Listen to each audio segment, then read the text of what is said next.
بسم اللہ الرحمن الرحیم الحمد للہ رب العالمین والصلاة والسلام على اشرف الانبیاء وسادۃ الاتقیاء وسید المرسلین خاتم النبیین محمد وعلى آلہ وأہل بیتہ وصحبہ اجمعین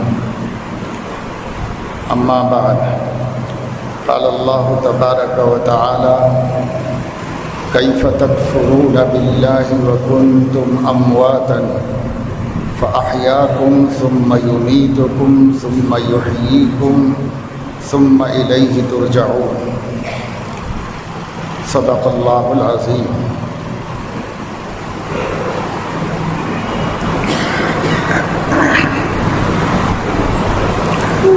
عن عبد الله بن عمر رضي الله عنهما أن رجلا من الأنصار سأل عن رسول الله صلى الله عليه وسلم من أكيس الناس وأحزم الناس فقال أكثرهم ذكرا للموت وأكثرهم استعدادا للموت أولئك الأكياس ذهبوا شرف الدنيا وكرامة الآخرة أو كما قال عليه الصلاة والسلام۔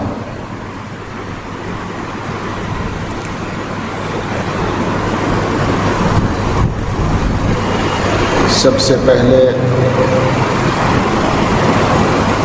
ایک مسئلے کی طرف توجہ دلانا ہے سب ساتھیوں کو، معتکفین کو، عوام کو، کہ جب اذان ہوتی ہے تو اذان کے ہر جملے کو دہرانا اذان کا جواب کہلاتا ہے، اور اذان کا جواب دینا چاہیے۔ بعض علماء تو فرماتے ہیں تلاوت قرآن روک کر جواب دے کر پھر پڑھنا چاہیے، چہ جائے کہ آپس میں باتیں کرنے کی وجہ سے جواب نہ دیا جائے۔ دوسرے یہ کہ جب اذان ختم ہو جائے تو ایک دفعہ درود شریف پڑھ کر اللہم رب هذه الدعوة التامة والصلاة القائمة آت محمدا الوسیلۃ والفضیلہ وابعثہ مقاما محمودا الذی وعدتہ انک لا تخلف المیعاد۔ اس دعا کو پڑھنا بعض علماء کے نزدیک واجب ہے اور سنت مؤکدہ ہونے میں کوئی شک نہیں، اس لیے یہ دعا پڑھنا چاہیے۔ اگر یہ دعا پڑھنا ضروری نہ ہوتا تب بھی ہمیں ہمارے نبی کے لیے دعا کرنے میں جو دلچسپی ہونی چاہیے اس کا تقاضا یہ ہے کہ کوئی بھی ترک نہ کرے، بالخصوص جبکہ نبی پاک صلی اللہ علیہ وسلم نے فرمایا جو یہ دعا اذان کے بعد پڑھے گا تو وجبت لہو شفاعتی، قیامت میں میری شفاعت لازم ہو جائے گی، واجب ہو جائے گی اس کی۔ اتنا بڑا مجدہ اور اتنا بڑا خیر موجود ہونے کے باوجود اذان ختم ہوتے ہی آپس میں باتیں کر رہی ہیں، اذان ختم ہوتے ہی کھڑے کے نماز کی نیت مان لے رہی ہیں، یہ دعائیں نہیں پڑھ رہی۔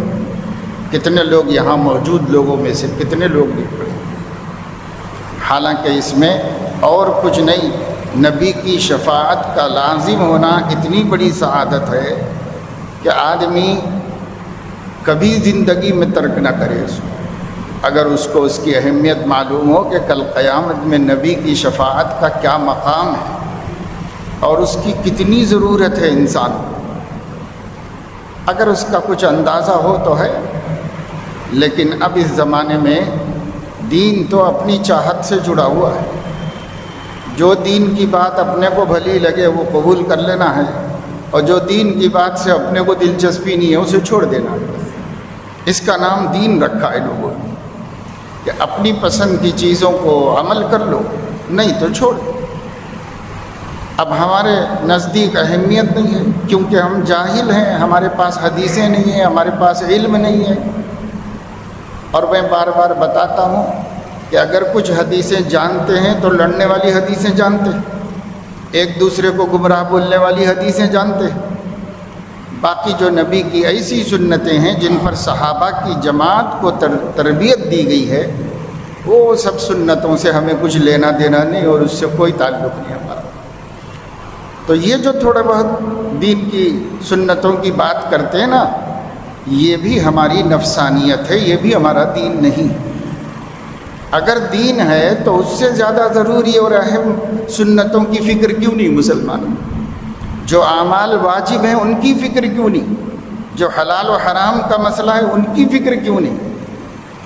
صرف یہ ہے کہ صاحب میں ایسی نماز پڑھتا ہوں، تو ایسی نماز پڑھتا ہے، بس ختم۔ اسی میں تو گمراہ میں گمراہ، تو صحیح میں غلط، اسی میں پڑے ہوئے۔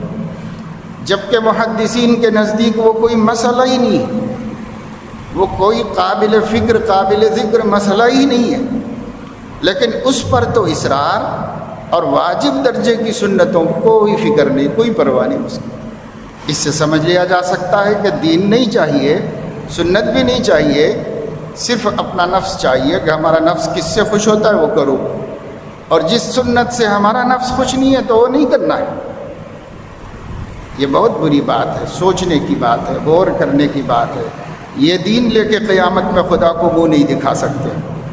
وہ دین جو نبی کے لیے عمل کیا گیا ہو، وہ دین جو اللہ کی خاطر عمل کیا گیا ہو، جس میں ہمارے نفس کا کوئی حصہ، بس نبی نے فرمایا تو کرنا ہے، نبی نے فرمایا تو کرنا ہے۔ نبی پوری زندگی میں 23 سال میں صرف نماز نہیں سکھا کے گئے، 23 سال میں نبی جینا سکھا کے گئے کہ کیسے ہم کو جینا چاہیے، کھانا کیسے چاہیے، پینا کیسے چاہیے، پہننا کیسے چاہیے، کوئی پرواہ نہیں۔ ایسا لباس جو شرمناک ہے وہ پہنے ہوئے ہیں اور معمولی سنتوں پہ جھگڑے کر رہے ہیں، کیا کہا جا سکتا ہے؟ کتنے لوگ ہیں جو نماز پڑھنے خدا کی بارگاہ میں آتے ہیں اور اپنا سر ڈھانکنا نہیں چاہتے، سر کھلا رکھ کے آتے ہیں، اور سر کھلا رکھ کے خدا کی بارگاہ میں جانا اس کی بارگاہ کی بے ادبی اور گستاخی ہے۔ کس نے یہ بات پھیلا دی کہ نبی صلی اللہ علیہ وسلم ننگے سر نماز پڑھتے تھے؟ کس نے پھیلائی؟ کون سی حدیث ہے؟ کہاں لکھا گیا ہے؟ لیکن یہ صرف اپنے نفس کی شرارت ہے کہ ہم نے اس تہذیب کو اسلام کی ختم کر دیا، اور اللہ کے گھر میں نماز میں بھی سر ڈھانکنے کی ہمیں توفیق نہیں ہوتی۔ یہ محرومی کی بات ہے، کوئی سنت نہیں ہے، یہ محرومی کی بات ہے، یہ محرومی کی بات ہے، اچھی طرح سمجھ لو۔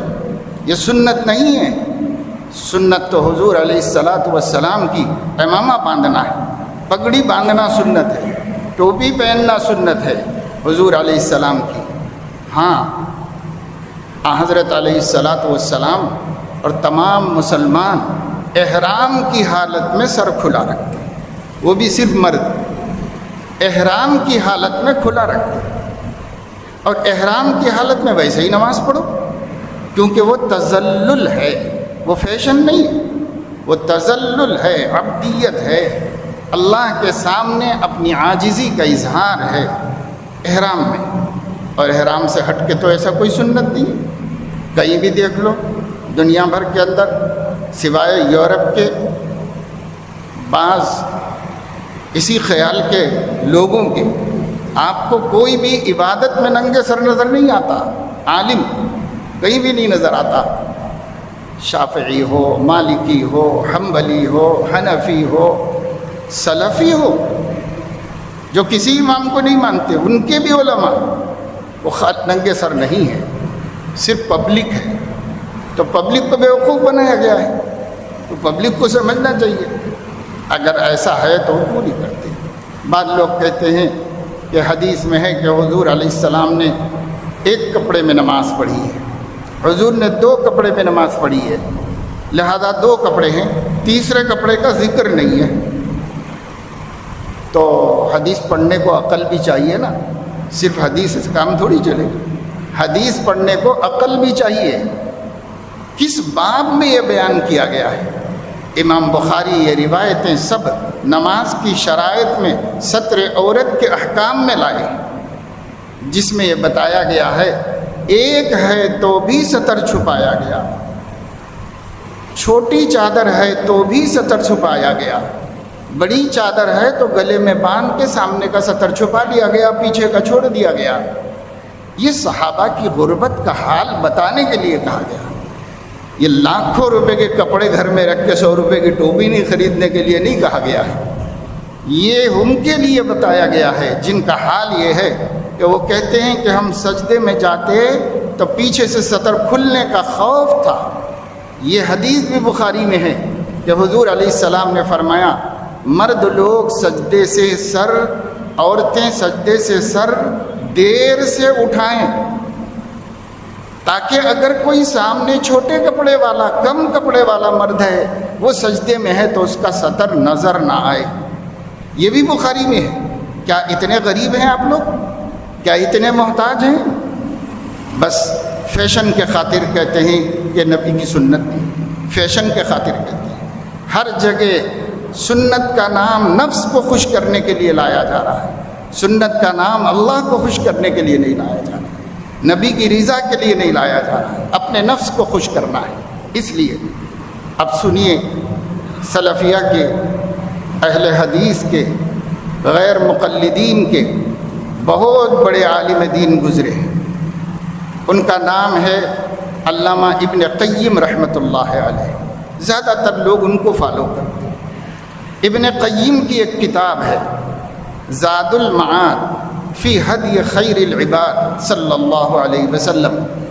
یہ کتاب انہوں نے یہ کہہ کر لکھی ہے کہ میں اس امت کی طرف سے بہت فکر مند تھا کہ امت مسلمہ دن بدن مصیبتوں میں مبتلا ہوتی جا رہی ہے، ان کے حالات خراب ہوتے جا رہے ہیں۔ میں بہت پڑھتا تھا، میں بہت سوچتا تھا کہ یہ امت کو کیسے ان مصیبتوں کے دلدل سے نکالا جائے، تو مجھے اللہ نے دل میں یہ بات ڈالی، ایک ہی طریقہ ہے، وہ یہ ہے کہ امت نبی سے دور ہو گئی ہے، ان کو نبی سے قریب کر دیا جائے، ایک ہی طریقہ ہے۔ تو پھر میں نے یہ کتاب لکھنا شروع کی۔ اس کتاب میں انہوں نے حضور علیہ السلام کی پیدائش سے لے کے وفات تک تمام سیرت کو جمع کیا ہے اس کتاب میں، اور وہ بڑے محقق عالم ہیں۔ اور جب انہوں نے لباس کا باب شروع کیا کہ مسنون لباس کیا ہوتا ہے، تو اس کو بیان کرتے کرتے پہلے انہوں نے نیچے کے لباس کو بیان کیا، پھر کمر سے اوپر کے لباس کو بیان کیا، پھر اس کے بعد سر کے لباس کا عنوان قائم کیا، اور سر کا لباس کو بیان کرنے کے لیے کئی حدیثیں نقل کی نبی پاک صلی اللہ علیہ وسلم کی، اور اس کے بعد یہ کہا کہ ذخیرہ احادیث میں حضور علیہ السلام کا بلا وجہ ننگے سر رہنا ثابت نہیں ہے۔ 3 صورتیں ثابت ہیں، یا تو حضور علیہ السلام نے صرف ٹوپی پہنی ہے، یا حضور علیہ السلام نے صرف پگڑی باندھی ہے، یا حضور علیہ السلام نے ٹوپی کے اوپر پگڑی باندھی ہے، چوتھی کوئی صورت ثابت نہیں ہے۔ یہ امام ابن قیم نے لکھا ہے زاد المعاد، جو احادیث کے بڑے محدث اور عالم ہیں۔ اور ہم جیسے 2 کوڑیوں کے مولوی جاننے والے 2 حدیثیں صحیح سے نہیں معلوم، ایک سند کس کو بولتے نہیں معلوم، متن کس کو بولتے نہیں معلوم، درایت نہیں معلوم، روایت نہیں معلوم، ہم کرے وہ ضعیف ہے ضعیف ہے، نبی ننگے سر پڑتے تھے، لا حول ولا قوت الا باللہ۔ ایسے گستاخوں کی یہ محرومی ہے۔ ارے بھائی صرف پڑھ لو، مگر ایسا مت بولو کہ یہی سنت ہے، ایسا مت بولو۔ ٹھیک ہے، تم کو اچھا نہیں لگتا تو یہ سمجھ کے مت پہنو کہ اچھی نہیں لگتی ٹوپی مجھے، یہ سمجھ کے مت پہنو، مگر یہ کبھی مت کہو کہ یہ نبی ٹوپی نبی کا طریقہ ہے۔ سر ڈھانکنا نبی کی سنت ہے، اور یہ 3 صورتیں بتا رہے ہیں، یا تو ٹوپی، یا صرف پگڑی، یا ٹوپی کے اوپر پگڑی، چوتھی کوئی صورت ثابت نہیں۔ یہ امام ابن قیم کہہ رہے ہیں۔ آپ کو کسی کی بھی نہیں ماننا ہے نا، اصل میں اپنے نفس کی ماننا ہے۔ اگر کسی کی ماننا ہوتا تو یہ تو علماء وہ ہیں جن پہ آپ بھروسہ کرتے ہیں، آپ حنفی علماء پہ نہیں کرتے بھروسہ، ان پہ تو کرتے ہیں۔ یہ علماء جب یہ کہہ رہے ہیں، سعودی عرب میں حنابلہ ہیں سب، امام احمد کے فالوورز، اتنی تراویح ہو رہی ہے، نمازیں 5 وقت کی ہو رہی ہے، اور اس کی سب پوری لائیو نشر ہو رہا ہے۔ کوئی ننگے سر پڑھا رہا ہے نماز، کوئی پڑھا رہا ہے، کسی مسجد کا امام خطیب، کوئی عالم دین رہ رہا ہے ایسے؟ مفتی اعظم سعودی عرب کے کیا ایسے رہتے ہیں ننگے سر؟ ہم نے کہاں سے نکالا ہے؟ بس سب علماء خود عمل کر رہے ہیں اور پبلک کو بیوقوف بنا رہے ہیں۔ اب پبلک آپس میں لڑ رہی ہے کہ صاحب یہ بہت فخر سے ننگے سر بیچ مسجد میں آ کے نماز پڑھ رہے ہیں۔ کیا بات ہے؟ کچھ تہذیب سیکھو، کچھ شرم و حیا کرو اللہ سے، دین سے۔ یہ کیا ہے؟ ہاں بس نادم رہنا الگ بات ہے کہ بھائی میں نہیں ہوں، میں آفس میں سے آیا ہوں، میرے جیب میں نہیں ہے، ٹھیک ہے، کوئی بات نہیں، پڑھ لو۔ مسجد کی پھٹی پرانی اچھی نہیں لگتی، نہ پہنو، لیکن جس کو احساس ہوتا ہے بارگاہ رب کی عظمت کا، وہ اپنے پاس رکھتا ہے۔ ہم نے ان نوجوانوں کو بھی دیکھا جو نمازی تھے، ہمیشہ ٹوپی اپنے جیب میں رہتی تھی ان کی، نماز کے لیے مسجد جاتے، چاہے کالج کے ہوں، چاہے آفیسر ہوں، چاہے IPS آفیسر ہوں، چاہے IAS آفیسر ہوں، دل میں ہے اہمیت تو سب کام ہو سکتا ہے، اور دل میں چور ہے تو پھر نہیں کر سکتا۔ ہمارے بالوں کی اسٹائل خراب نہیں ہونا چاہیے، اس کے لیے ہم ٹوپی نہیں پہننا چاہتے۔ ویسا اسٹائل بھی نبی نے ناجائز قرار دیا ہے، جو اسٹائل بناتے ہیں آپ لوگ۔ پڑھ لو بخاری شریف، ادھر ادھر کی نہیں بول رہا ہوں، بخاری شریف پڑھ لو۔ اللہ کے نبی صلی اللہ علیہ وسلم نے فرمایا، جس نے ایسی کٹنگ کرائی جس میں کچھ بال چھوٹے اور کچھ بال بڑے رکھے ہیں، تو یہ کٹنگ پر اللہ کی لعنت ہے۔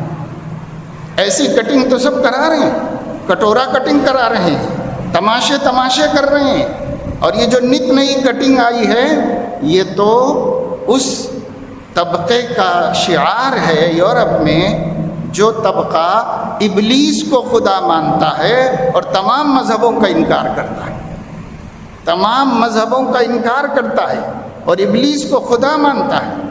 ان لوگوں نے یہ قسم قسم کے جو ہے مرغ کی کلغی بنانا کا رواج شروع کیا ہے، اور انہیں دیکھ کر اسٹائل بن گیا، فیشن بن گیا، اور محمد الرسول اللہ کا امتی گونگا بہرا اندھا بن کے گرتا ہے ہر فیشن کے اوپر، ہر فیشن پر گونگا بہرا اندھا۔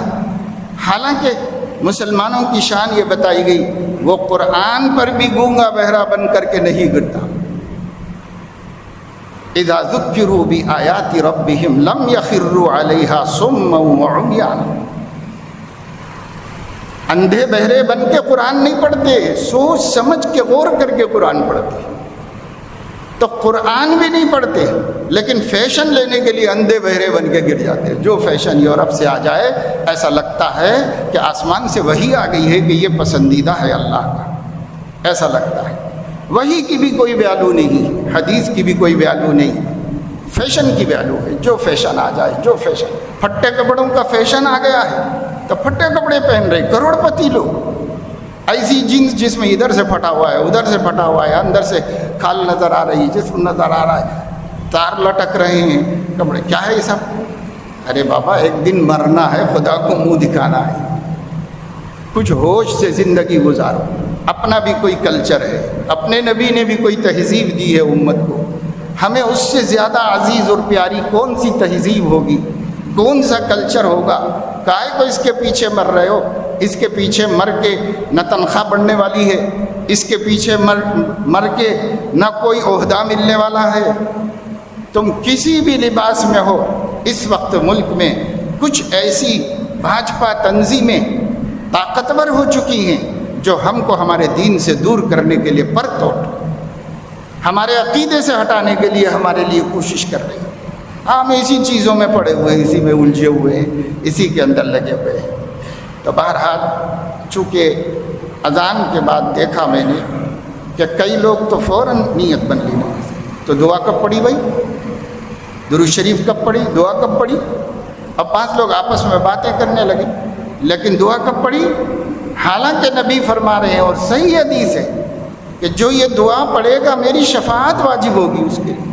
ضرورت نہیں ہے نبی کی شفاعت کی، سر سے پیر تک گناہوں میں ڈوبے ہوئے ہیں اور نبی کی شفاعت کی ضرورت نہیں ہے.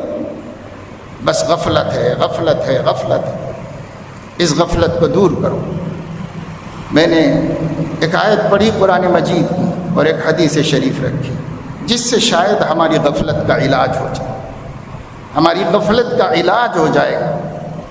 آیت میں اللہ تعالیٰ فرما رہے ہیں کیف تکفرون باللہ وکنتم امواتا فاحیاکم ثم یمیتکم ثم یحییکم ثم الیہ ترجعون.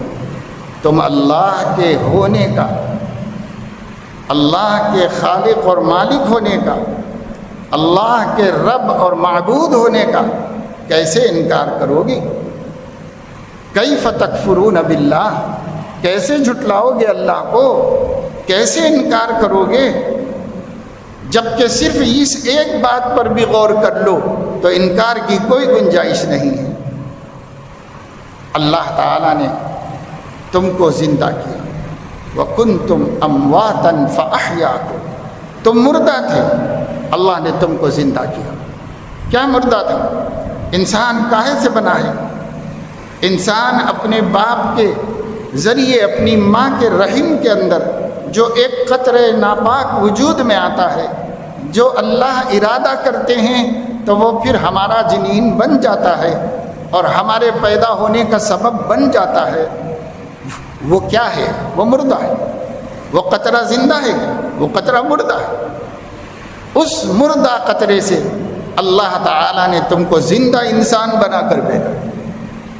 جب ہم ایک قطرہ تھے ناپاک تو بھی مردہ تھے، پھر اس کے بعد اللہ نے اس کو خون کی پھٹکی بنا دیا تو بھی مردہ تھے، پھر اللہ رب العزت نے اس کو گوشت کا لوتھڑا بنا دیا، گوشت کی بوٹی بنا دیا، تب بھی مردہ تھے.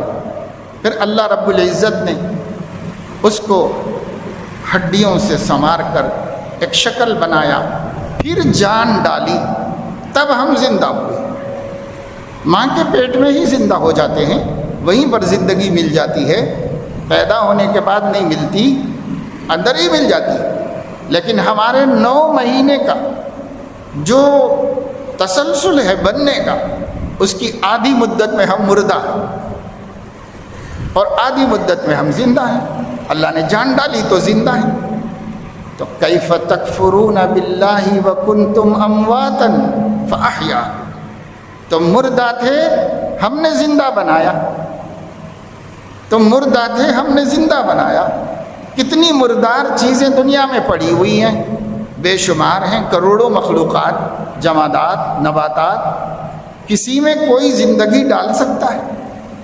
کسی میں زندگی نہیں. اللہ تعالیٰ نے جانداروں میں زندگی ڈالی. کیسے؟ پہلے مردہ پھر زندہ.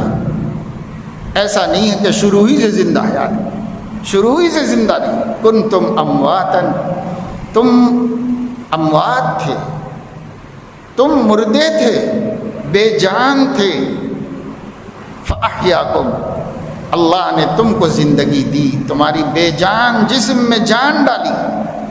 بلکہ وہ جسم بھی معدوم تھا، موجود کیا اللہ نے. وہ جسم بھی اس نے بنایا اور پھر اس کے اندر جان ڈالی. ایک دفعہ ہو گیا، مردے میں جان ڈال کر زندہ کر دیا. ثم یمیتکم، پھر تم کو موت دے گا. چونکہ زندوں سے خطاب ہے اس لیے، ورنہ تو کروڑوں مر چکے ہیں، موت دے چکا ہے اللہ تعالیٰ. لیکن خطاب زندوں سے ہو رہا ہے، اس لیے فرما رہے ہیں ثم یمیتکم، پھر تم کو موت دے گا، پھر بے جان کر دے گا تمہاری باڈی کو، تمہارے جسم کو پھر بے جان کر دے گا. اس کے بعد ثم یحییکم، پھر جان ڈالے گا، پھر زندگی عطا فرمائے گا. یہ 2 موت اور 2 زندگیوں کا احسان جتا کر فرمایا. کسی اور نشانی میں غور کرو نہ کرو، اس ایک ہی میں غور کر لو تو اللہ کے انکار کی کوئی گنجائش نہیں. کیف تکفرون باللہ، کیسے جھٹلاؤ گے اللہ کو، کیسے انکار کرو گے اللہ کا. تم خود اپنے میں غور کر لو، تم مردہ تھے، ہم نے زندگی دی، پھر موت دیں گے، پھر زندگی دیں گے قیامت کے دن، پھر لا کے اپنے سامنے کھڑا کریں گے، ثم الیہ ترجعون، پھر تم سب اسی کی طرف لوٹائے جانے والے ہو، زندہ کر کے پھر اللہ ہی کے سامنے کھڑے کیے جانے والے ہو۔ تو اب کیسے اللہ کا انکار کریں گے؟ اللہ کے انکار کرنے والوں کے واسطے یہی ایک نشانی جو اللہ نے قرآن میں بیان کر دی، اگر ان کی عقلیں مسخ نہیں ہو گئی ہیں تو کافی ہے، بہت کافی، بہت کافی ہے کہ اسی ایک سے ماننے وہ اللہ تعالیٰ کہ اللہ رب العزت قدرت والا ہے، موجود ہے، وہی سب کا خالق ہے، وہی سب کا مالک ہے، وہی سب کا رازق ہے، وہی سب کا رب ہے، وہی سب کا الہ و معبود ہے۔ جب یہ سب کو وہی ہے تو عبادت بھی اسی کی ہوگی۔ اب جو خالق بھی نہیں، جو رازق بھی نہیں، جو مالک بھی نہیں، جو ہم کو پالتا بھی نہیں، جو ہمیں زندگی بھی نہیں دیتا، جو ہمیں موت بھی نہیں دیتا، وہ ہمارا خدا کیسے ہو سکتا ہے؟ وہ ہمارا معبود کیسے ہو سکتا ہے؟ ہم کیوں اس کی وندنا کریں گے؟ ہم کیوں اس کی پوجا کریں گے؟ کیوں بندگی کریں گے ہم؟ وہ کچھ بھی تو نہیں ہے ہمارے واسطے، ہم کیوں کریں گے اسے؟ ایک ہم عاجز، ایک دوسرا عاجز۔ ہر عاجز کا بندہ کیسے ہو سکتا ہے؟ عاجز قادر کا بندہ ہو سکتا ہے۔ مخلوق خالق کو مانتی ہے، مملوک مالک کو جانتے ہیں، محکوم حاکم کی عظمت سے واقف ہوتے ہیں، اور عابد معبود کو جانتا ہے۔ ہم مربوب ہیں، یعنی ہمیں کوئی پالتا ہے۔ کون پالتا ہے؟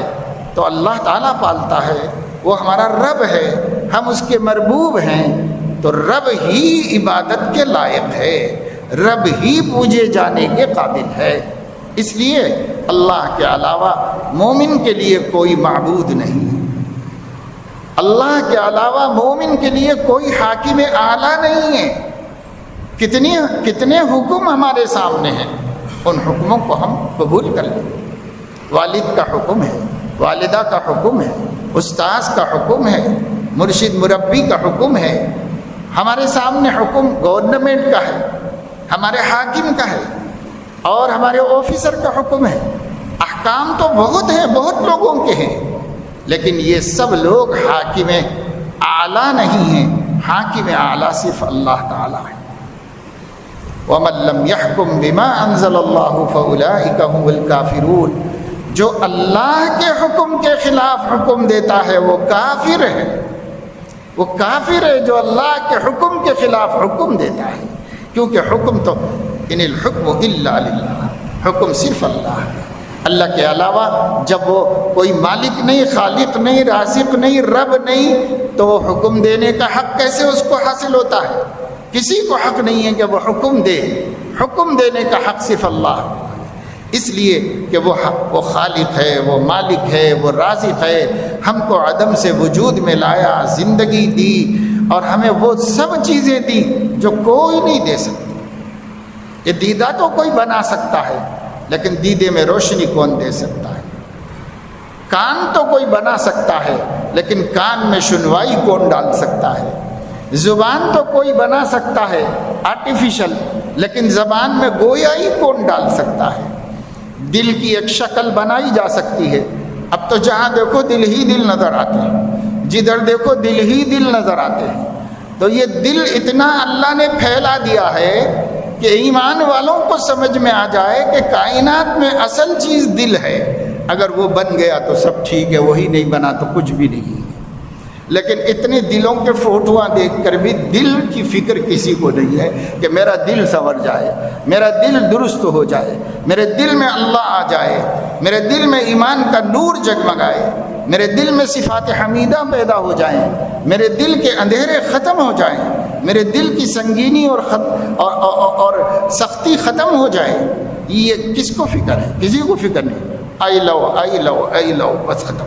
یہی ہے، جس کو دیکھو یہی، بلکہ اسٹیٹس پر لگا ہوا ہے کہ آئی لو محمد، لیکن زندگی میں کبھی محمد کو جاننے کی بھی توفیق نہیں، کبھی محمد صلی اللہ علیہ وسلم کی سیرت ایک دفعے پڑھنے کی توفیق نہیں ہوئی۔ جب جانتا ہی نہیں تو کیا خاک محبت کرے گا؟ تاصل الہ وانت تظہر حبہ، ھذا لعمری فی الفعال بدیع، محبت کا دعویٰ کرتا ہے اور نافرمانی کا ارتکاب کرتا ہے، محبت کا دعویٰ کرتا ہے اور محبوب کی نافرمانی کا ارتکاب کرتا ہے، اور یہ میری ذات کی قسم بالکل عجیب بات ہے، سمجھ میں آنے والی۔ ھذا لعمری فی الفعال بدیع، کیوں؟ اس لیے کہ جب آدمی کو سچی محبت ہوتی ہے تو اطاعت کی توفیق بھی اس کو ہوتی ہے۔ ان کنت صادقا فی الحب لاطعتہ ان المحب لمن یحب یطیع، اگر تم محبت کے دعوے میں سچے ہوتے تو تم اللہ کی اطاعت کرتے، فرما برداری کرتے، کیونکہ دنیا میں یہی طریقہ ہے کہ جس سے محبت ہو جاتی ہے اس کو خوش رکھنے کا اہتمام کیا جاتا ہے، تکلیفیں اٹھا کے، مصیبتیں جھیل کے، ذلیل ہو کے، ماں باپ کی قربانی دے کے، خاندان سے بے دخل ہو کے، پراپرٹی اور جائیداد سے بے دخل ہو کر بھی وہ اپنی محبوبہ کو خوش کرنے کے واسطے دنیا میں نہیں دیکھ رہے ہو، چاروں طرف نہیں نظر آ رہا ہے، خاندانوں میں نہیں نظر آ رہا ہے۔ ماں باپ نے کہا گھر سے نکل جاؤ، نکل گئے۔ ماں باپ نے کہا پراپرٹی میں کچھ نہیں ملے گا، جا دو، چھوڑ دو، نہیں چاہیے ہم کو، خاندان ختم ہو گیا، دنیا میں تنے تنہا یکتا وکانا اکیلے ہو گئے، کوئی چاہنے والا نہیں، سب محلے والے تھو تھو کر رہے ہیں، بے عزتی قسمت میں آئی ہے، لیکن جس سے محبت ہو گئی ہے اس کے خاطر سب کو قربان کر دیا۔ اور ہم کہہ رہے ہیں ہمیں اللہ سے محبت ہے، لیکن اللہ کے لیے ایک نفس کی خواہش بھی قربان نہیں کر سکتے، ایک خواہش بھی نفس کی قربان نہیں کر سکتے۔ ہم کہتے ہیں نبی سے محبت ہے، لیکن نبی کے لیے ہم اپنی نفس کے تقاضوں کو، زمانے کے تقاضوں کو، دوستوں کے تقاضوں کو، بیوی بچوں کے تقاضوں کو، پیٹ کے تقاضوں کو، شرمگاہ کے تقاضوں کو چھوڑ نہیں سکتے نبی کے لیے۔ نبی ہمارے محبوب ہے، I love محمد، محمد سے محبت ہے مجھے، محبت ہے، کائے کی محبت ہے بھائی؟ ان کنت صادقا فی الحب لاطعتہ، اگر تو محبت کے دعوے میں سچا تھا تو اطاعت کر کے دکھاتا تھا، لیکن نہیں ہے۔ کیوں؟ ان المحب لمن یحب مطیع، جو بھی محبت کرتا ہے کسی سے اس کو خوش کرنے کی فکر اس میں پیدا ہو جاتی۔ آج تک دنیا کے اندر کوئی ایسی کتاب نہیں لکھی گئی، کوئی ایسا سبجیکٹ نہیں بنایا گیا کہ معاشقہ کیسے کرنا چاہیے، کسی کو کیسے پٹانا چاہیے، کسی کا دل کیسے جیت لینا چاہیے۔ جو بالکل اجنبی ہو کر ہم سے دور ہے اس کو ایک دن اپنا محبوب بنا لیا جائے اور اس پر اپنی جان قربان کر دی جائے، اس کا کوئی طریقہ ہے، رولز ہیں، اصول ہیں، کوئی کتاب لکھی گئی ہے؟ نہیں، یہ انسان کا دل ہے جو محبت کرنا جانتا ہے۔ یہ دل ہی کو اللہ نے محبت کا سر چشمہ بنایا ہے، یہ دل محبت کرنا جانتا ہے، اور جس سے محبت ہوتی ہے تو اس کو کیسے خوش کیا جائے یہ بھی جانتا ہے دل ہمارا، اور وہ خود ہی اصول بنا لیتا ہے، خود ہی طریقے نکال لیتا ہے، خود ہی وضع کر لیتا ہے، اور آخر ایک دن اس کو اپنا بنا کے دے گا۔ تبسم، تجاہل، تغافل، تبسم، تکلم، یہاں تک تو پہنچے خدا خدا کر کے، کبھی انجان مار رہے، کبھی دھیرے سے ایک دفعہ نظر ڈال لی، کبھی ایک دفعہ اس کی بھی نظر اٹھ گئی ہمارے اوپر، یہ تجاہل، تغافل، اور ہوتے ہوتے ایک دن مسکرا کے دیکھ لیا، ایک دن اس نے بھی مسکرا دیا، پھر دلوں میں جگہ بنا لی، اور اس کے بعد اس کو خوش کرنے کے لیے امی کو ناراض کرے، ابا کو ناراض کرے، خاندان کو ناراض کرے، پوری عزت پامال کر لیں، بدنام ہو جائیں، رسوا ہو جائیں، پولیس اسٹیشن میں چلے جائیں، کورٹ کچہری کریں، پراپرٹیز سے محروم ہو جائیں، گھر سے نکال دیے جائیں، بس اس کو خوش کرنا ہے، ایک ہے بس اسی کو خوش کرنا، اسی کو خوش کرنا۔ ایک گوری کالی چمڑی پر مرنے والوں کی محبتیں دیکھ رہے ہو، کیسی سچی محبت دکھا رہے ہیں۔ کیا اللہ تعالیٰ ان سے گئے گزرا ہے، نبی ان سے گئے گزرے ہوئے نعوذ باللہ، کہ ان کی محبت صرف اسٹیٹس پہ رہے گی؟ نہ لباس بتائے گا کہ نبی کا عاشق ہے، نہ کھانا بتائے گا کہ نبی کا عاشق ہے، نہ کمانا بتائے گا کہ نبی کا عاشق ہے، نہ نماز بتائے گی کہ نبی کے عاشق ہے، کہیں نہیں بتایا جائے، صرف اسٹیٹس پہ ہوگا ہم نبی کے چاہنے والے، ہم نبی کے چاہنے والے۔ ہم تو کہتے ہیں بہت نیچے اتر کے کہ کم سے کم مسلمان اتنا بول رہا ہے تو وہ تو ہے غنیمت، وقت آ سکتا ہے کہ وہ بھی دل سے نکل جائے آدمی۔ وہ آخری درجہ ہے، آخری درجہ ہے کہ زبان سے تو بول رہا ہے کہ مجھے نبی سے محبت ہے، آخری درجہ ہے۔ یہ بھی نہیں رہے گا تو ایمان کا کوئی کانسیپٹ باقی نہیں رہے گا، ایمان کا کوئی تصور باقی نہیں رہے گا۔ اللہ کرے کہ اس میں اضافہ ہو، کمی نہ ہو۔ ہم سمجھیں کہ سچی محبت کیسی ہوتی ہے۔ سمجھنے کے لیے صحابہ تک جانے کی ضرورت نہیں، صحابہ کرام کو دیکھنے کے لیے فرصت چاہیے، ان کے حالات پڑھنے کے لیے ٹائم چاہیے۔ پورے صحابہ کی زندگیاں ہزاروں ہزار پیجز پر، ہزاروں لاکھوں پیجز میں آئینے کی طرح کھلی کتاب، اوپن بک، صحابہ کی زندگی محفوظ ہے، مگر آپ کو ٹائم کہاں ہے؟ آپ کے پاس فرصت کہاں ہے پڑھنے کے لیے؟ تو ہم کہتے ہیں چلو وہاں تک نہ جاؤ، ٹائم مت نکالو۔ اپنے آفس میں کوئی کسی پر مر رہا ہے تو اسی کو دیکھ لو نا، اپنے دوستوں میں کوئی کسی کا عاشق ہو گیا ہے اسی کو دیکھ لو، اور اسی سے سیکھ لو کہ نبی سے محبت کیسے کرنا چاہیے، اسی سے سیکھ لو۔ وہ ایک غلط طریقے سے غلط جگہ پہ کر رہا ہے، ہم صحیح جگہ پہ کریں گے، اس لیے کہ دل مرتا ہے کسی نہ کسی کے اوپر۔ تو اللہ نے فرمایا الذین آمنوا اشد حبا للہ، ایمان والے بھی محبت کرنا جانتے ہیں، مگر وہ کس سے محبت کرتے ہیں؟ ان کی شدید ترین محبت اللہ سے، اللہ سے شدید ترین محبت۔ ان کو بچوں سے بھی محبت ہوتی ہے، ان کو بیوی سے بھی محبت ہوتی ہے، ان کو ماں سے بھی ہوتی ہے، باپ سے بھی ہوتی ہے، دوستوں سے بھی ہوتی ہے، احسان کرنے والوں سے بھی ہوتی ہے، اپنے بڑوں بزرگوں سے بھی ہوتی ہے، خاندان کے افراد سے بھی ہوتی ہے، نانی جان دادی جان سے بھی ہوتی ہے، خالہ پھوپھی مامی سے بھی ہوتی ہے سب سے، لیکن اشد نہیں ہوتی، اشد اللہ اور اس کے رسول سے ہوتی ہے۔ اس سے بڑھ کر کسی سے محبت نہیں ہوتی اس کو۔ یہ کیسے پتہ چلے گا کہ کس کی زیادہ ہے؟ جب مقابلہ ہوگا، بیوی گناہ کا طرف بلا رہی ہے اور اللہ نیکی کی طرف بلا رہے ہیں، اللہ کے نبی نیکی کی طرف بلا رہے ہیں، اب پتہ چلے گا کہ کس کی محبت زیادہ ہے، کس کی محبت زیادہ ہے۔ سوچ لیں، ہم غور کر لیں، دوست گناہ کی طرف بلا رہا ہے اور نبی نیکی کی طرف بلا رہے ہیں۔ اب دیکھ لیں کہ ہم کون غالب آتا ہے، نبی کی دعوت غالب آتی ہے، دوست کی غالب، دوست کی نبی کی دعوت، کس کی دعوت غالب آتی ہے؟ تب یہاں امتحان لیتے رہو اپنا کہ ہمارے دل میں محبت کس کی زیادہ ہے، کس کی محبت زیادہ ہے۔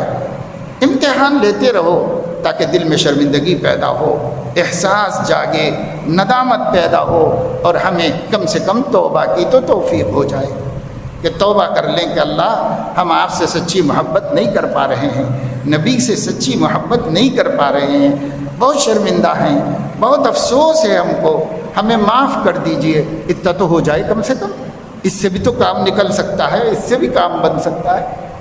لیکن جو آدمی تقابل نہیں کرتا، جو آدمی اپنا حساب نہیں کرتا، وہ آدمی غرور میں مبتلا رہتا ہے اور غرور ہی میں مر جاتا ہے، غرور ہی میں مر جاتا ہے۔ ہم لوگ اللہ کو بھولنے کو کمال سمجھ رہے ہیں، ہم لوگ نبی کو بھول جانے کو اپنا کمال سمجھ رہے ہیں، لیکن یہ حدیث میں نے پڑھی آپ کے سامنے، حضرت عبداللہ ابن عمر رضی اللہ عنہما فرماتے ہیں کہ ہم 10 آدمی حضور علیہ السلام کے پاس آئے، ایک ساتھ آ گئے اتفاق سے، 10 آدمی تھے، وہ 10 مل کے ملاقات کے لیے پہنچے حضور علیہ السلام کے پاس۔ اس میں سے ایک عبداللہ ابن عمر بھی تھے، وَأَنَا عَاشِرُ عَشَرَةٍ، وہ 10 میں سے میں ایک تھا۔ ہم 10 آدمی حضور کی خدمت میں بیٹھے ہوئے تھے۔ ایک انصاری صحابی نے یعنی مدینے کے صحابی نے حضور علیہ الصلاۃ والسلام سے ایک سوال کیا. سوال بہت ہم لوگوں کو اس سوال پر غور کرنے کی ضرورت ہے. ایک سوال کیا. سوال کیا کیا؟ من اکیس الناس و احزب الناس، سب سے زیادہ ذہین، انٹیلیجنٹ، ہوشیار، سمجھدار، باریک بین، سب سے زیادہ لوگوں میں کون ہے؟ اکیس، اکیس کا ترجمہ افطن، ذہین، ذکی، ہوشیار، جو بھی اس کو کہا جاتا ہو، بہت چالاک، کون ہے لوگوں میں؟ یہ سوال تھا ایک صحابی کا. اور دوسرا من احزب الناس، بہت احتیاط پسند، سمجھ کے ساتھ زندگی گزارنے والا سمجھدار آدمی کون ہے؟ دو سوال. سب سے ذہین ہوشیار کون ہے، اور سب سے سمجھداری کے ساتھ اپنی لائف اور اپنی زندگی گزارنے والا آدمی کون ہے؟ یہ دو سوال ایک صحابی نے حضور علیہ السلام سے. حضرت ابن عمر وہاں بیٹھے ہوئے وہ سن رہے. جواب کیا دیا آپ نے؟ آپ علیہ الصلاۃ والسلام نے جواب دیا، اور ان سے صحیح کائنات میں کوئی جواب دینے والا نہیں. ان سے صحیح جواب دینے والا کائنات میں کوئی نہیں ہے. دنیا کے جتنے لوگوں کے پاس عقل اور علم ہے، ان سب سے کہیں بڑھ کر عقل اور علم اللہ نے اپنے محبوب اور آخری نبی حضرت محمد صلی اللہ علیہ وسلم کو عطا فرمایا. ان سے بڑھ کر کوئی علم والا نہیں ہے کائنات میں، آج بھی نہیں ہے، قیامت تک نہیں، اور ان سے بڑھ کر کوئی سمجھ اور عقل رکھنے والا بھی نہیں.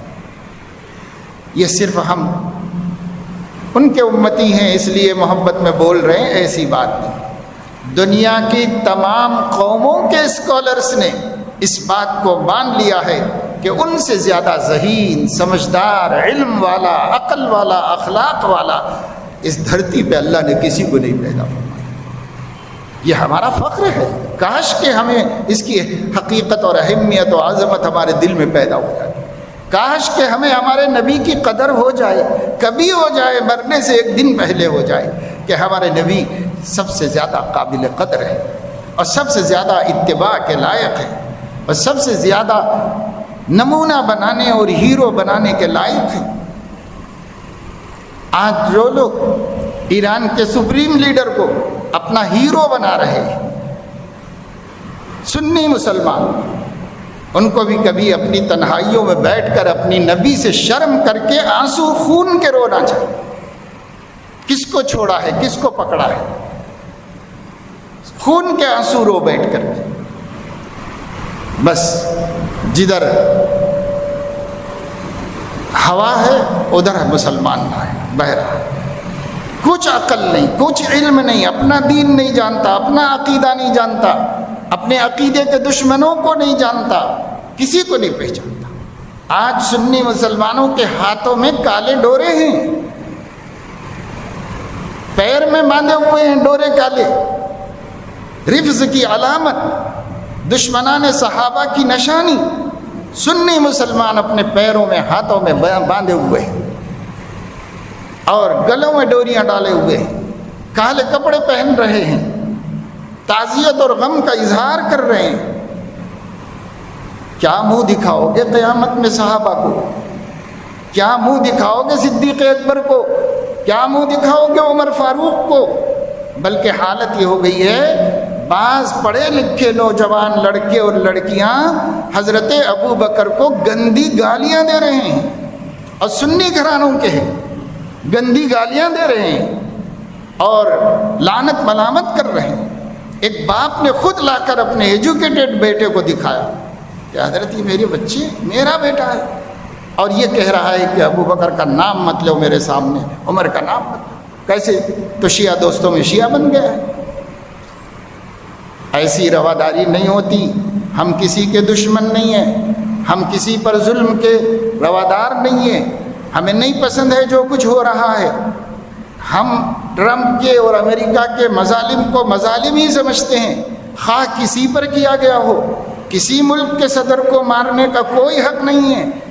ہم یہاں تک تو برابر ظلم کو ظلم کہیں گے اور مظلوم کو مظلوم کہیں گے، لیکن اس کو اپنا ہیرو نہیں بنا سکتے، اس کی حمایت اور تائید کی بات زبان سے نہیں نکال سکتے جس سے نہ اللہ راضی ہے نہ اللہ کا نبی خوش ہے۔ ہم کیسے ہو سکتے؟ یہ جمعہ ہے، ممبر ہے مسجد نبوی کا، اللہ کے نبی ممبر پہ کھڑے ہوئے ہیں، صحابہ کو خطاب کر کے فرما رہے ہیں۔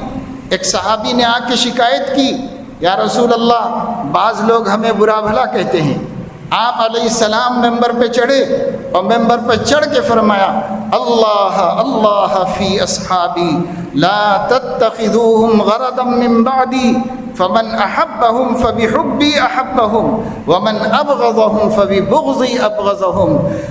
اللہ سے ڈرو، اللہ سے ڈرو میرے صحابہ کے بارے میں، جو میرے صحابہ سے محبت رکھتا ہے وہ میرے سے محبت کی علامت ہے، اور جو میرے صحابہ سے بغض رکھتا ہے وہ میرے سے بغض کی علامت ہے، چاہے آئی لو محمد کہتا رہے۔ لیکن نبی تو نہیں مانیں گے، نبی کہیں گے جو میرے صحابہ سے بغض رکھے وہ میرے سے بغض رکھا ہوا ہے، محبت نہیں رکھا ہوا ہے، محبت نہیں رکھا ہوا ہے، نفرت رکھا ہوا ہے میرے سے۔ اگر مجھ سے محبت ہوتی تو میرے صحابہ سے بھی محبت ہوتی۔ یہ حضور علیہ السلام کا اعلان ہے، ممبر پہ کھڑ کے قیامت تک کے لیے کر دیا گیا ہے، اور آج بھی خطیب ہر مسجد میں کھڑے ہو کر صحابہ کی عظمت کا اعلان کرتے ہیں۔ ہم لوگ اہل بیت اطہار کے دشمن نہیں ہیں، ہمارے نزدیک تو صحابہ میں سب سے زیادہ محترم اور محبت کے قابل نبی کے رشتہ دار ہیں، نبی کے خاندان والے ہیں، لیکن رتبے اور مرتبے ہم نہیں دیتے، رتبے اور مرتبے نبی خود دیتا ہے، اور جو نبی دے دے اس سے ہم کو راضی رہنا پڑتا ہے، اور وہی ہمارا ایمان ہے، وہی ہمارا دین ہے۔ اس لیے یہ لوگ مسلمانوں میں جو آ رہا ہے نا، بہت خطرے کی بات ہے۔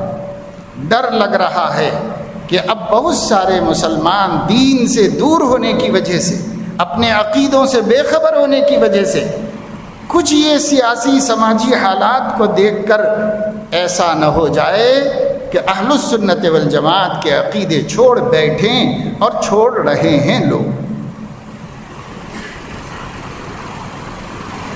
اگر کوئی انسان اس زمین پر ایک سوکھی روٹی کے ایک لقمے سے بھی محروم کر دیا جائے، پانی کی ایک بوند سے بھی محروم کر دیا جائے، دہکتی آگ میں ڈال کر جلا دیا جائے، جسم کے ٹکڑے ٹکڑے کر دیے جائیں، یہ سب اتنا تکلیف دہ نہیں ہے جتنا اپنے عقیدے سے ہٹنا تکلیف دہ، اپنے عقیدے سے ہٹنا۔ حضور نے فرمایا، وصیت کی، لا ترجعوا بعدی کفارا، میرے بعد کافر نہ بن جانا، میرے بعد میرے ہی دین پر رہنا، اور میرے ہی طریقے پر رہنا، اور میرے صحابہ کے طریقے پہ رہنا۔ حضور نے اعلان فرمایا، اصحابی کالنجوم بأیہم اقتدیتم اہتدیتم، میرے صحابہ جس کو میں نے تیار کیا ہے، یہ آسمان کی ستاروں کی طرح درخشاں ہیں، ان پہ کوئی داغ نہیں ہے، یہ رہنما ہیں، رہبر ہیں، جو بھی جس صحابی کی بھی اقتداء کرو گے نجات ہی پاؤ گے، ہدایت ہی پاؤ گے، گمراہ نہیں ہو سکتے۔ اور جو یہ کہتا ہے کہ 7، 8 یا 17، 18 صحابہ کو چھوڑ کے سب مرتد ہو گئے تھے نبی کے بعد، تو کس کو نمونہ بنا کے گئے ہیں حضور علیہ السلام؟ تو ہم نہیں کہتے کہ بھائی شیعہ لوگ اپنا عقیدہ چھوڑ دیں، اپنا ہی رکھو بھائی، آپ جانو، آپ کو جواب دینا ہے، آپ کی آخرت ہے۔ ہم تو کسی کے خلاف نہیں جا رہے ہیں، لیکن ہم سنیوں سے کہہ رہے ہیں کہ آپ جہالت کی وجہ سے اپنا ایمان خراب مت کرو، اپنا عقیدہ خراب مت کرو، اپنے آپ کو پہچانو، اپنے آپ کو پہچانو، اپنے عقیدے کو علماء سے سیکھو اور جانو۔ آج عقیدے سے ہم محروم ہیں، بس سوشل میڈیا پر جو باتیں آ رہی ہیں، جو کلپس چلائی جا رہی ہیں دشمنان اسلام کی طرف سے، مسلمان اس کو اپنا عقیدہ بناتا چلا جا رہا ہے۔ یہ بہت افسوس کی بات ہے۔ بہرحال حضور علیہ السلام نے جواب دیا، کیا جواب دیا حضور علیہ السلام؟ حضور نے جواب دیا، اکیس اور احزم، یعنی بہت ذہین اور ہوشیار آدمی، اب بہت محتاط اور سمجھدار آدمی تمام انسانوں میں اکثرہم ذکرا للموت، جو موت کا تذکرہ بہت کرتا ہو، اپنی موت کا تذکرہ بہت کرتا ہو، وَأَكْثَرُهُمْ اسْتِعْدَادًا لِلْمَوْتِ، جو موت کی تیاری بہت کرتا ہو، جس کو دیکھو کہ وہ موت کو یاد رکھا ہوا ہے اور تیاری میں لگا ہوا ہے کہ بھائی موت ایک دن آنی ہے، اس کی تیاری کرو، اس کی تیاری کرو، بری موت نہ آئے، اچھی موت آئے، اس کے لیے تیاری کر رہا ہے۔ تو جو بکثرت موت کو یاد کرتا ہے اور جو بکثرت موت کی تیاری کرتا ہے، اکیس ہے، احزم ہے، نبی کی نظر میں دنیا کا سب سے ہوشیار آدمی ہے، نبی کی نظر میں سب سے سمجھدار آدمی ہے۔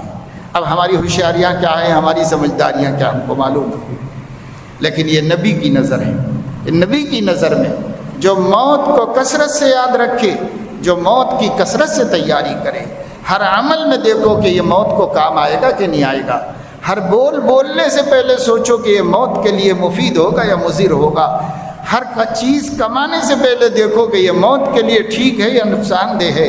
اپنی موت اور ما بعد الموت کی تیاری، جو شخص ایسا کر رہا ہے، یہ سمجھدار آدمی، یہ ذہین آدمی۔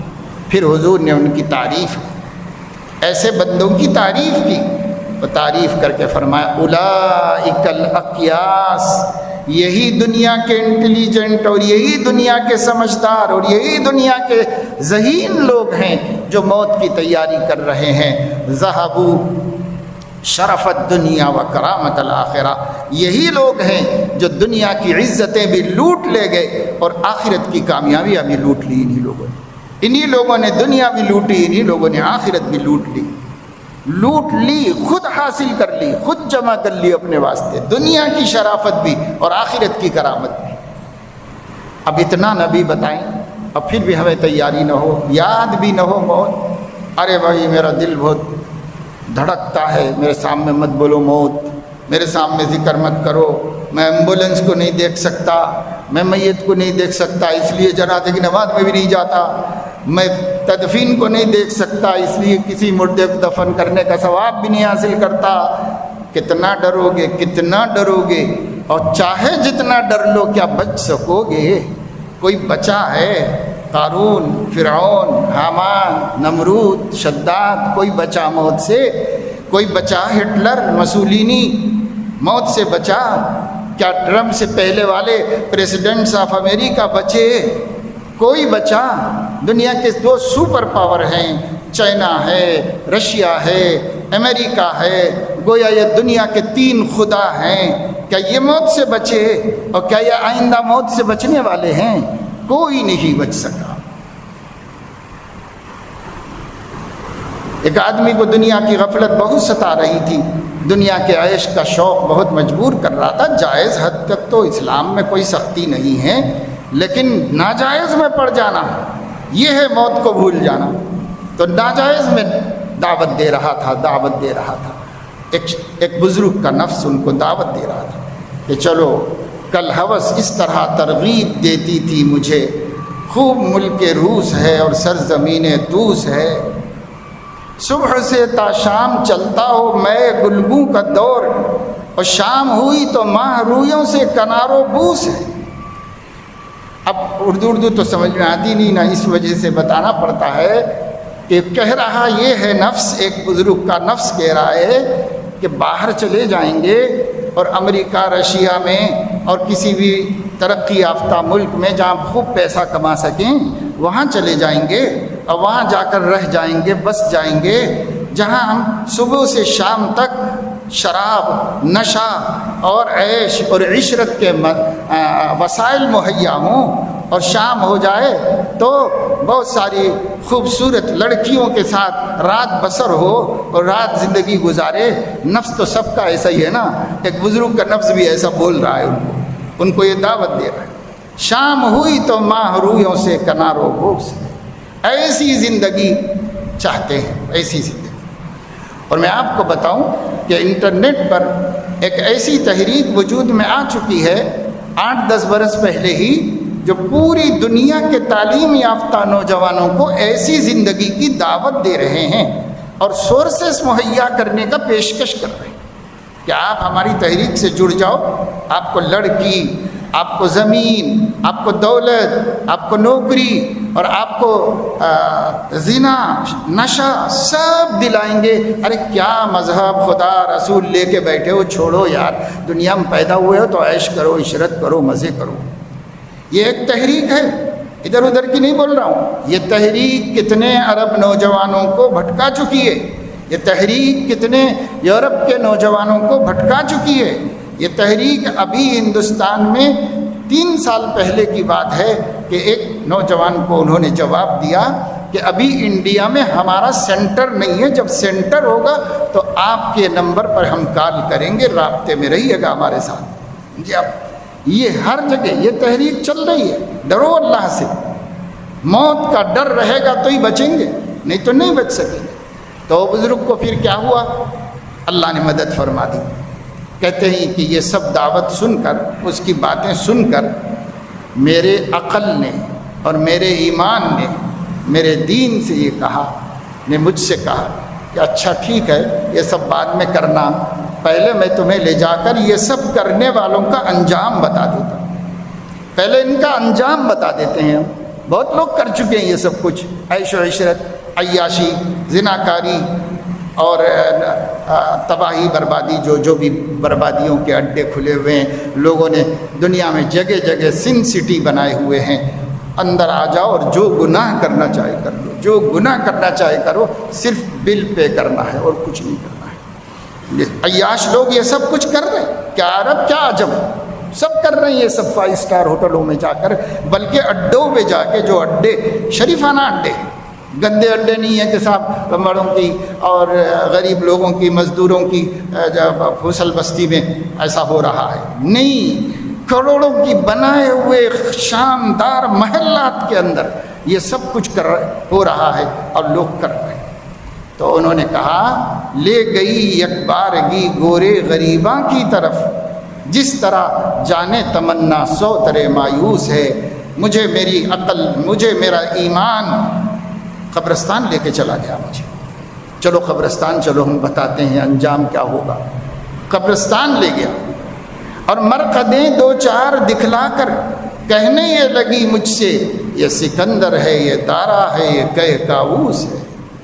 پوچھو ان قبر والوں سے عیش و عشرت کا کیا ہوا، پوچھو ان سے، ان کے پاس کوئی جواب ہے اس کا؟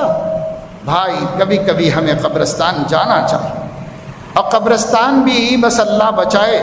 میں نے اپنی آنکھوں سے حیدرآباد کے بعض ایسے قبرستان دیکھے ہیں، کبھی کسی کی قبر کی جگہ کے واسطے، کبھی خود ہمارے والد مرحوم کی قبر کی جگہ کے واسطے جا کر بعض قبرستان میں تلاش کر رہا تھا کہ مناسب محفوظ کوئی جگہ ہو، تو بڑے بڑے جھاڑ جھنکار ہیں، پرانی پرانی قبریں ہیں، وہاں پر مجنو لیلا کو لے کے بیٹھے ہوئے ہیں۔ جی مسجد میں بتا رہا ہوں، آنکھوں سے دیکھی ہوئی بات بتا رہا ہوں۔ معاشقے کرنے والے اپنی بے حیا بے حجاب معشوقہ کو لے کر قبرستان میں جا کر کے بیٹھا ہوا ہے۔ اب بتاؤ کیا رہ گیا ہمارے واسطے کہ ہمیں ہماری موت یاد آ جائے؟ اب کیا رہ گیا؟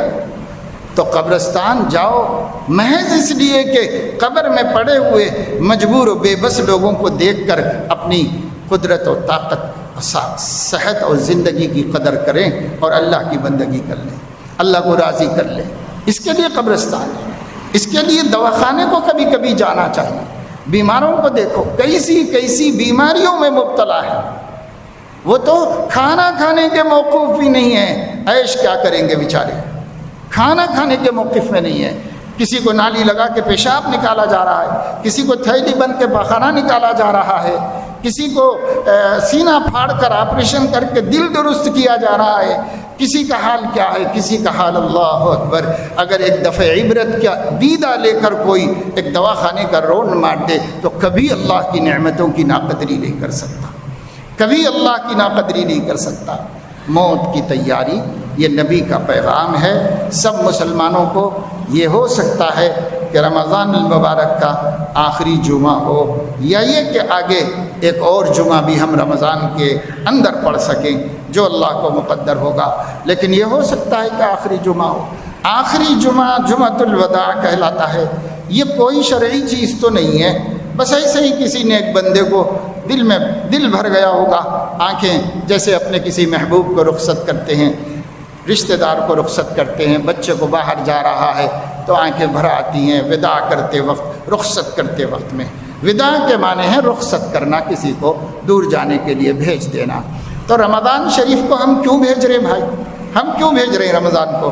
ہم تو اس وقت میں رمضان کو بہت ہی ندامت اور افسوس کے ساتھ، جو کر سکے اللہ اس کو قبول فرما لیجئے گا، اور جو نہیں کر سکے اسے معاف کر دیجیے۔ بس رمضان کی قدر ہم سے نہیں ہو سکی، پھر بھی کچھ نہ کچھ ہوئی ہے الحمدللہ، تھوڑی بہت جو بھی ہوئی ہے، مگر ہوئی تو ہے۔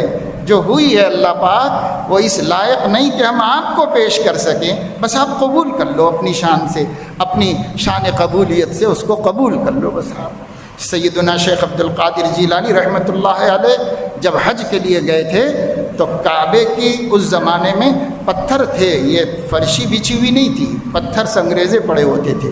کعبے کی چوکھٹ کے سنگریزوں پر پیشانی رگڑتے ہوئے فرمایا تھا کہ اللہ پاک میں یہ کہنے نہیں آیا ہوں کہ میری نیکی قبول کیجئے، بس میں یہ کہنے کے لیے آیا ہوں کہ میرے گناہ درگزر کر دیجئے، گناہ مت پوچھئے میرے۔ اتنے بڑے بڑے اللہ والے لوگ تھے، ان کے دلوں میں عبدیت اس مقام پر تھی، اللہ کا ڈر اتنا تھا ان کے دلوں کے اندر۔ ہم لوگ تو کیا ہیں بس۔ تو بہرحال ایک کام کرنا ہے، ابھی تو ہے ماشاءاللہ، ایک ہفتہ باقی ہے رمضان کا، اس کی قدر کر لینا ہے۔ دوسرے یہ کہ اللہ سے یہ کہتے رہنا ہے جو بھی ہم کر سک رہے ہیں، بھلا ہو برا ہو، بڑھیا ہو یا نہ ہو، آپ قبول کر لیجئے بس، کیونکہ کریم معمولی سے معمولی ہدیے کو بھی قبول کر لیتا ہے۔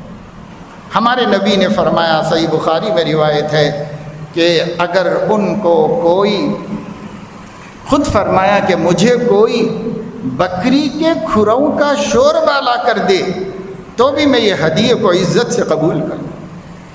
حضور علیہ السلام کو ایک شخص نے رات کے باسی شوربے پر دعوت دی، آپ نے خوشی سے جا کر اس کی دعوت قبول فرمائی، اسے کھا لیا۔ تو کریم لوگ اپنے چاہنے والوں کی حقیر سے حقیر ہدیے کو بھی قبول فرما لیتے ہیں۔ اللہ پاک آپ تو کریموں کے کریم ہیں، ہماری عبادت جیسی تیسی صحیح، مگر قبول کرنا آپ کا کمال ہے، آپ کی شان ہے، آپ ہماری عبادت قبول فرما لیجئے۔ یہ اللہ کے سامنے گڑ گڑا کے پیش کرنا۔ اور دوسرے یہ کہ جتنا وقت باقی ہے اللہ پاک اس کی اس سے بھی زیادہ قدر کرنے کی توفیق عطا فرما دیجئے۔ اور تیسرے یہ کہ اللہ پاک ہمارے گناہوں کو بخش دیجئے۔ رمضان شریف ختم ہو جاتا ہے، گزر جاتا ہے رمضان شریف، تو رمضان شریف کے گزر جانے پر مغفرت نہ ہونا بڑی بدنصیبی کی بات ہے، بڑی بدنصیبی کی بات ہے۔ اس کے اوپر ہمیں دھیان و خیال رکھنا چاہیے، اس کی طرف توجہ دلانا چاہیے۔ کوئی کسی کو اشارے مت کرو، میں خود سمجھ رہا ہوں کہ کب ختم کرنا چاہیے بات، میں خود سمجھ رہا ہوں، میں خود کروں گا اس کے حساب سے۔ تو یہ پیغام ہے، اس پیغام کو لے کر جائیے، اس پیغام کو اپنے دلوں میں بٹھائیے۔ یہ نبی کا پیغام ہے، اکیس بنو، احزم بنو، دنیا کے سب سے ذہین، دنیا کے سب سے انٹیلیجنٹ آدمی بنو، اور دنیا کے سب سے محتاط اور سمجھدار آدمی بنو۔ اور بننے کے لیے کرنا کیا پڑے گا؟ ذکر موت، استعداد موت، موت کو یاد رکھنا، موت کی تیاری کرنا کہ مریں تو شرمندگی نہ ہو، مریں تو خدا کے سامنے پکڑ نہ ہو، اس کا پورا پورا خیال رکھنا اور اس کی پوری پوری فکر کرنا۔ اگر ہم لوگ ایسی زندگی گزاریں تو کمانا، کھانا، پڑھنا، لکھنا کوئی بڑی چیز نہیں ہے، بلکہ یہ سب چیزیں مسلمانوں کی صفات بن جانا چاہیے۔ ہر مومن پڑھا لکھا ہو، ہر مومن کما رہا ہو، ہر مومن عزت کی جگہ سے روزی حاصل کر رہا ہو، ہر مومن مشغول ہو، ہر مومن شادی بیاہ کرے، ہر مومن بچوں کی تربیت کرے، یہ سب کرنا ہے ہم کو، لیکن موت کو نہیں بھولنا ہے اور موت کی تیاری کو نہیں بھولنا ہے۔ اس شرط کے ساتھ زندگی اچھی زندگی ہے، اور یہ شرط پوری نہیں ہو رہی تو زندگی منحوس ہے، ملعون ہے، نفرت کے قابل ہے، اور تف ہے ایسی زندگی پر جس میں آدمی کو اپنی موت کا احساس نہ ہو اور اپنے موت کی تیاری کی فکر نہ ہو، ایسی زندگی سے موت بہتر ہے۔ اللہ تعالیٰ اپنے فضل و کرم سے ہم سب کو توفیق عمل نصیب فرمائے، اور جو شروع میں نے ضروری باتیں بتائیں اس کو بھی اپنے ذہن میں محفوظ رکھو، اور جو باتیں آیت اور حدیث کے حوالے سے میں نے آپ کے سامنے رکھی اس کا مضمون بھی محفوظ رکھیں۔ اللہ مجھے آپ کو سب کو توفیق عمل نصیب فرمائے۔ آپ سب اس وقت معتکفین بھی 400-450 اس مسجد میں موجود ہیں، اور بہت سے ہمارے بھائی ایمان والے ہمارے نوجوان موجود ہیں، کہ ایک دفعہ آپ اپنی زبان سے کہیے کہ ہم اپنی موت کا ذکر اور اپنی موت کی تیاری برابر جاری رکھیں گے بھائی انشاءاللہ۔ اللہ ہم سب کو توفیق دے، آمین۔ وآخر دعوانا